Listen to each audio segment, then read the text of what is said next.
And just to clarify, it's not like a statue made of diamonds. It's a real pony. We are nerds. We are many. I'm Schwander. And this is Nick. And Nick did that because he's playing Borderlands 2 again. That I am. Because he never finished the game. And I don't want to reveal the ending because I played it carry the 2, about 18 to 20 times. And I love the writing so much that I'm going to play it again with you. Good. I have to just renew my PlayStation Plus account. Actually, exciting news. I'm assuming a lot of folks, if you're fans of Borderlands, the pre-sequel just got announced.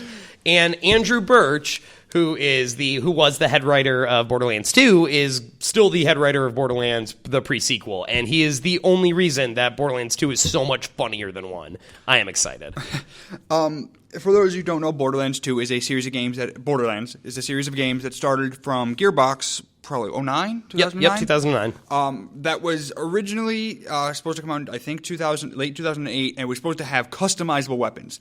They decided not to do that and decided to go with the Diablo style where everything drops randomly and creating utter chaos. And I think it's beautiful. It is. They actually won the Guinness Book of World Records game for the most weapons. Wow. I'm not surprised by that even a little bit. They won that for the first game, and then they said they doubled it for the second game. Oh, yeah, duh. Okay, so Borderlands 2, you just got the DLC. Yeah, I just bought the Game of the Year edition. My ulterior motive is I want to go to Comic-Con really bad, and I really want to be Handsome Jack. So I need to work on the impression more. I've got the diction down. His voice is higher than mine, so I got to play with that a little bit, but I'm getting it. Yeah.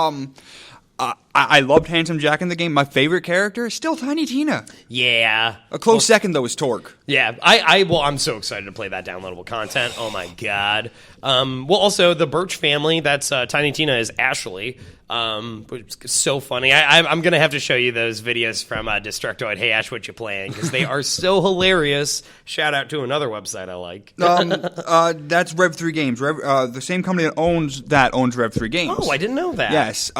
Which, on a sad note, Adam Sessler just recently retired. So there's a huge opening for us. Yes, there is. Coming for you, Sessler. Adam Sessler is a legend in the field that we are going into. Without him, we probably wouldn't be doing this. I probably would, but it's just because I'm bored. But yeah, Destructoid, the head anchor, you might call him. The person who's in charge is Max Scoville, who is one of my favorite people from Rev3 Games. Okay. Stuff. He used to do this thing called Max Scoville's Study Hall, where he would talk about a game that's coming out, and then he would then talk about things that are related to that game. Oh, how cool. It was very cool. We probably should take a moment since we went right into Borderlands to say hi. We are nerds. We are many. This is our weekly podcast that we're going to be trying to churn out. We will. There is no try, only do. Thank you, Yoda. Even if it's just Nick and I, because we will have guests on every week. We were supposed to have our friend Kyle on this week, but due to time constraints and us having to find a different place to do this because the place we were doing this last time has a whole bunch of people and some kind of event going on. Yeah, they're playing Dead or Alive 5, I think. And then on top of that, we did record this last Tuesday, but due to mistakes of my own, we did not get it correct. I didn't check Kyle's mic, and Nick was a little bit too far. I'm a very loud person. I like telling folks that I swallowed a megaphone as a child and just never spat it out. I think that's the first thing you told me when we met at Becca's going away party. Probably. I think that's the first thing you told me. That's great. Let me talk about how this started. A few months ago, I was at my job. I work in the food service industry, and I don't recommend anyone ever do that under any circumstances. But I was having a really crappy day, and I had just gotten off break, and I was on break looking at IGN stuff, because IGN is fantastic. I was on there, and I was looking at stuff, and I got back, and customers were making me mad. And then I went to do dishes, and I'm like, I don't want to do this anymore. What do I want to do? I want to talk about video games for the rest of my life. It's like, okay, well, how do I do this? I thought about it. And getting into this field is damn near impossible. It's extremely hard. You must forge your own path. So, We Are Nerds, We Are Many was born. That night I came up with the name. The next day I had my wonderful friend Sarah Jackson come up with a logo for me. And then I had met Nick before this, actually, but we never really connected. I was also really drunk at the time. You were really drunk at the time. We didn't meet again until probably about 6 or 7 months later. We have a class together, and then I met up with him in the morning one day. Do you want to help me with a podcast? And then it kind of snowballed. Yeah. It's funny, actually. Mike's aware of this, but I'll fill you folks at home. I actually liked this page, We Are Nerds, We Are Many, quite a while ago, right around the time that Mike actually made it, unbeknownst to me. I just liked it because it was like, oh, cool, nerdy stuff. You posted a couple of things. I was like, that's neat. So I liked the page. And then after class, he approached me to, hey, are you interested in being in a gaming podcast? I was like, oh, cool. And he's like, yeah, it's this site, We Are Nerds, We Are Many. To which I responded, that's kind of funny because I liked that like a year ago. So yeah, no, he brought my very loud face around. I kind of similar. I work in retail, video game retail to be specific. I can't really say the company for legal reasons, and I like having a job. A full-time job. Yeah, very true.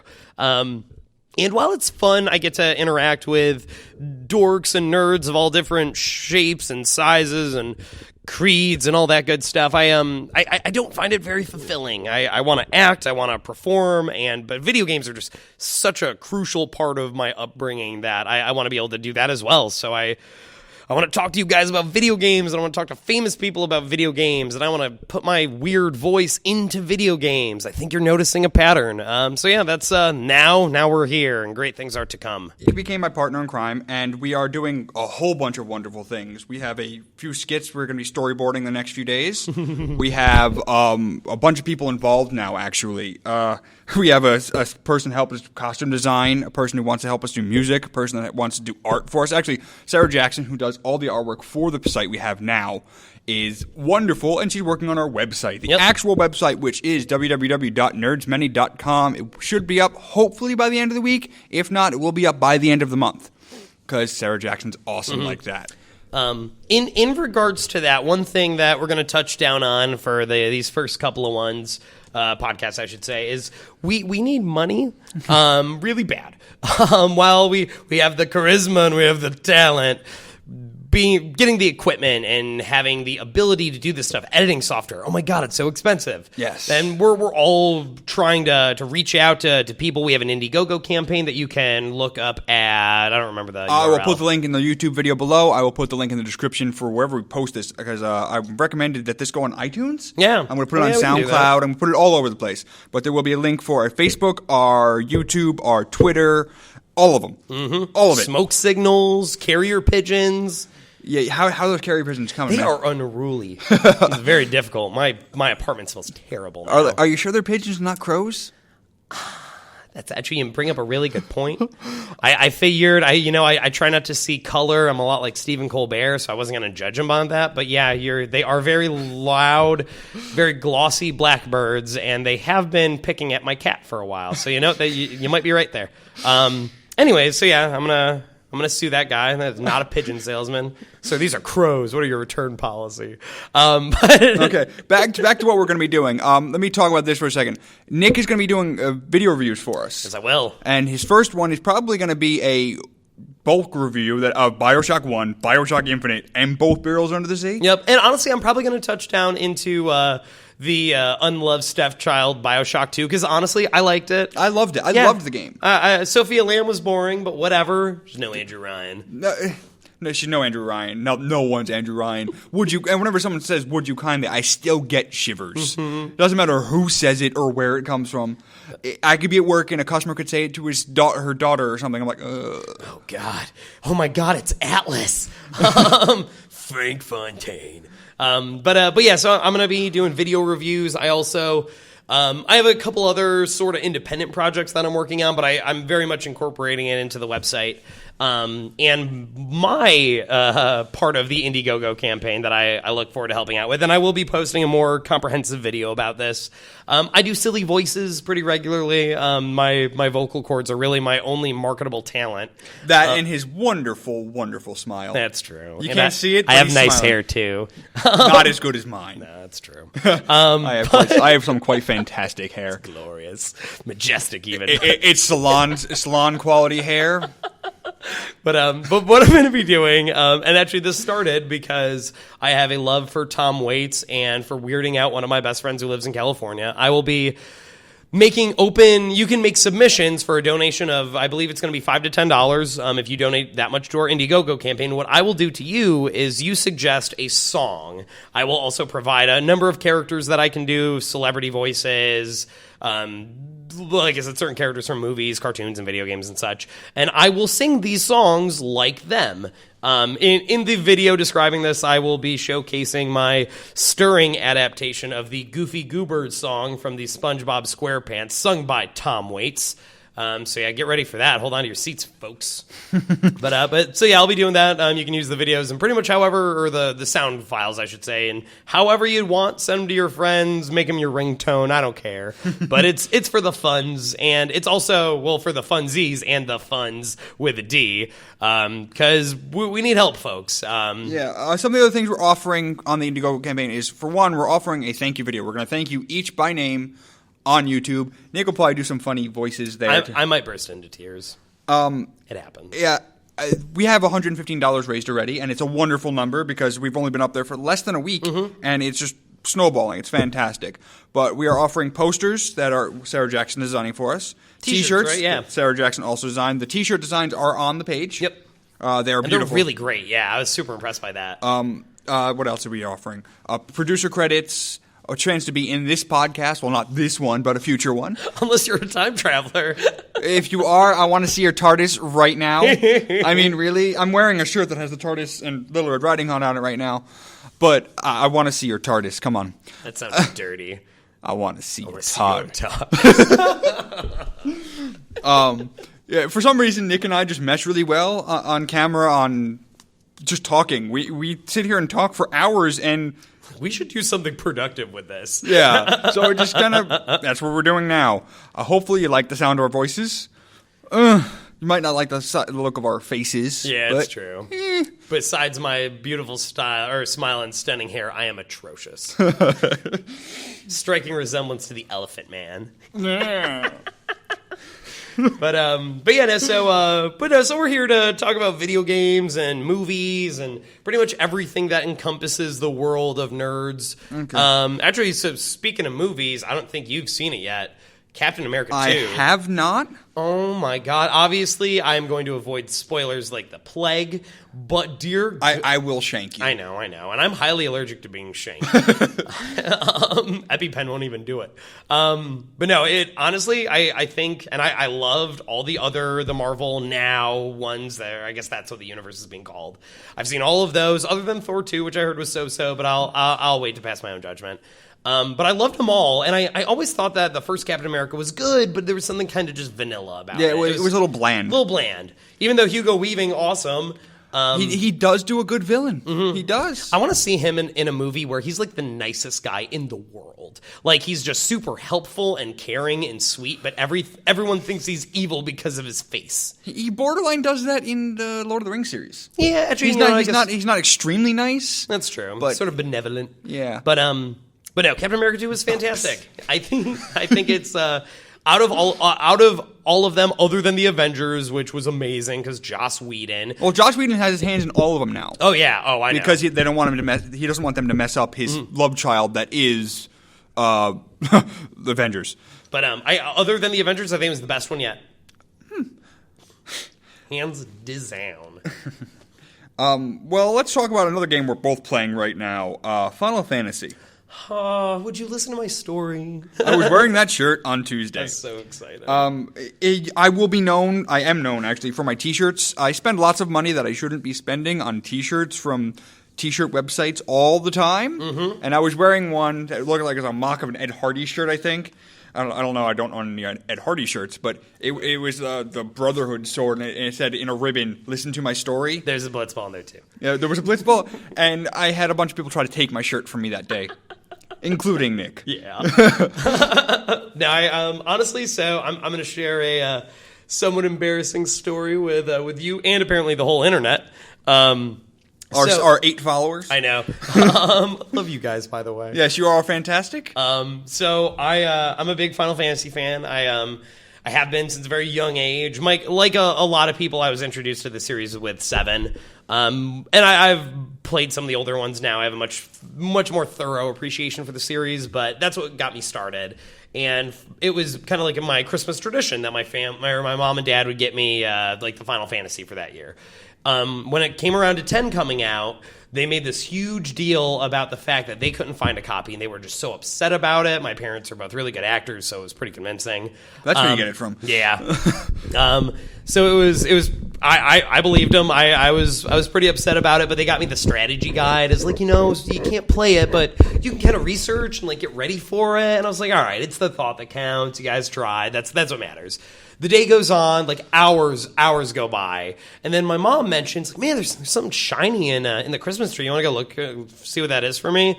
I didn't think a thing of it, so I pull what is clearly a DVD shaped case out of the Christmas tree. I peeled back the wrapping paper, and it was the back of the game. I saw Yuna's face and burst into tears, crying uncontrollably because I got Final Fantasy X. And honestly, the level of girly, like, oh my god, that I had when Final Fantasy X/10-2 HD remake came out, it was almost embarrassing how giddy I was. We are in the age of remakes, so we're seeing a lot of this because it brings back the nostalgia from probably like the waning of the golden era of video games in the PS2 era. Well, it's been a lot of those. You see the Sly Cooper collection. Honestly, it's Sony. Sony knows what's up, and they know that us, pretty much the core audience, we want to play these games that we grew up with on PS2. But it's not just Sony. I'm seeing Capcom did it with Devil May Cry. That's true. Konami did it with Metal Gear Solid. Lots of Sony, but then Naughty Dog did it with Jack and Daxter. Yep. And Insomniac did it with Ratchet and Clank, which I still kind of squee when I walk into Ratchet's apartment and there's Jack and Daxter on the screen. I'm like, and Sucker Punch did it with the Sly Cooper collection. Sucker Punch. There's God of War. Yeah, all of the God of War games. That's actually coming out on Vita soon.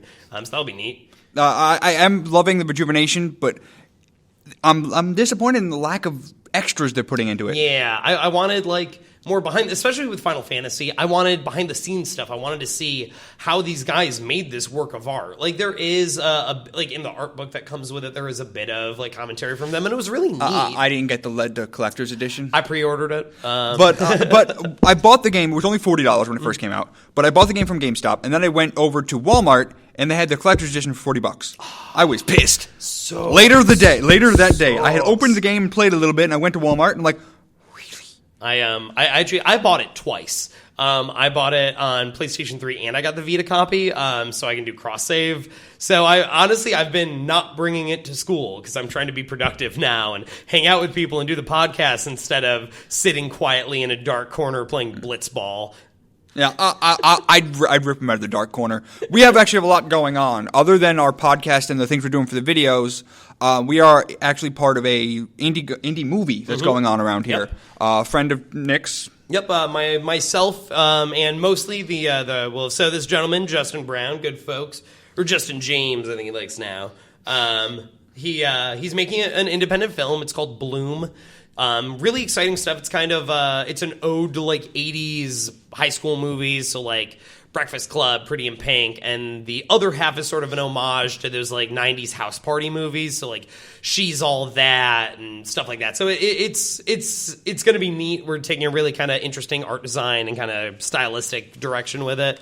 It should be exciting. We'll probably put up some links to that stuff too. We're trying to get the word out on that.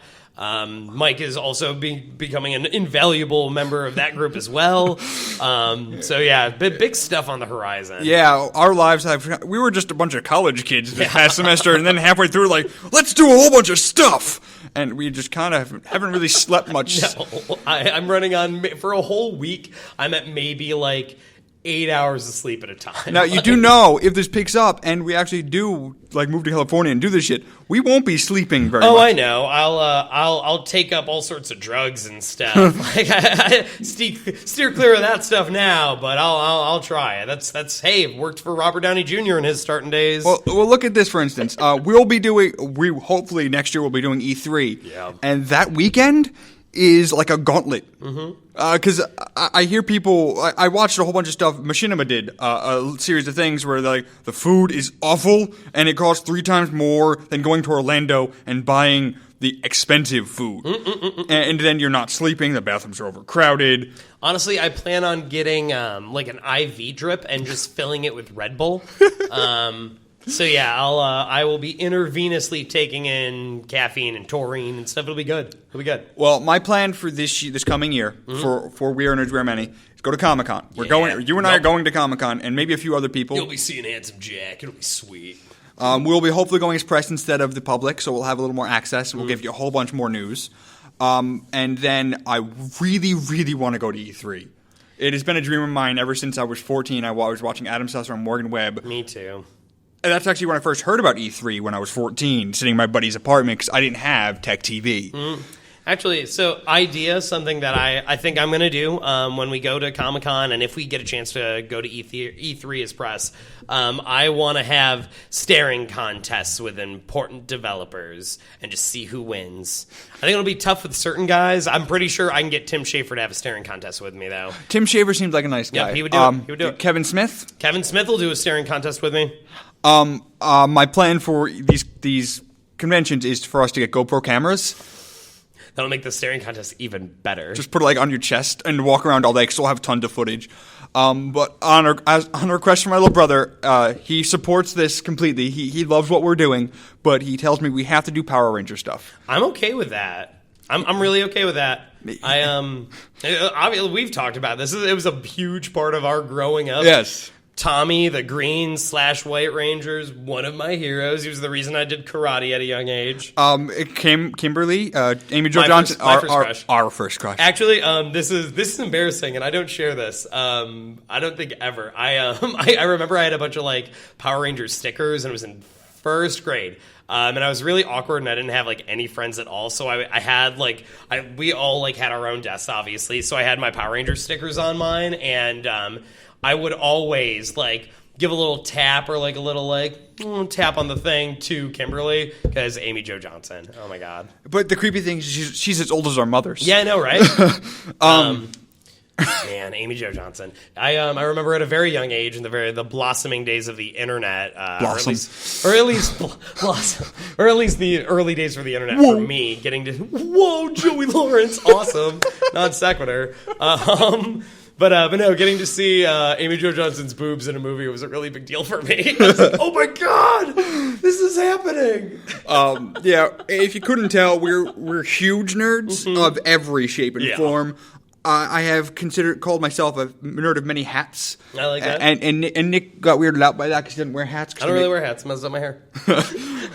We will be in the future. We will be talking about a great many things. If you have any suggestions about what you want us to talk about in a future podcast, we will take them. We will take ideas for anything you'd like to see. We are open to anything because we are not just here to do what we want. We're here to help other people. The goal for We Are Nerds, We Are Many is to get other people who are trying to become multimedia, anything, camera work, anything, any kind of behind-the-scenes stuff, on-camera stuff. If you want to break into the field and you're in the area and we can help, we are more than willing to do so. Honestly, it's kind of like we're doing, I don't know if you're familiar with it, probably. Joseph Gordon-Levitt has this really great website that's now turning into like an online TV show called Hit Record. I did yeah, hear about that. It's great. I respect him so much. He just he'll get in so the website, an example of how I was introduced to it is, say somebody writes a short story, they submit it, someone else is like, that's cool, let me do some illustrations for it, and someone else is like, that's cool, let me do voiceovers for that. And then eventually Joseph Gordon-Levitt got it, and him and a couple of his friends are like, all right, let's turn this into a short film. And then everyone from the very beginning to the end of it, everyone who is involved gets credit. I'm pretty sure they all get paid and stuff. And honestly, we're kind of doing the same thing. So think of it, we're like really, really nerdy Hit Record. And this did just start as an idea I had at work, and now it's actually becoming something I want to make a career out of. Yeah. Because if I can, I would love to do this for the rest of my life. Yeah. Just talking about our passion, pretty much. Because if you couldn't tell, we're very passionate. We only barely touched on a few things we are passionate about today. We don't have a lot of time today because of limitations. Yeah, we will be doing longer ones in the future. Probably at my apartment once I get some soundproofing stuff. We can just get 8 cartons. We could. Yeah. I have a friend who wants to help me with that. But thank you guys for listening. Like us on Facebook. Follow us on Twitter. Subscribe to our YouTube channel. Go to our Indiegogo campaign, please. Pretty please. Funny things. Funny things that are going to happen. Thank you for listening. We are Nerds, we are many. I'm Schwander. This is Nick. Thank you.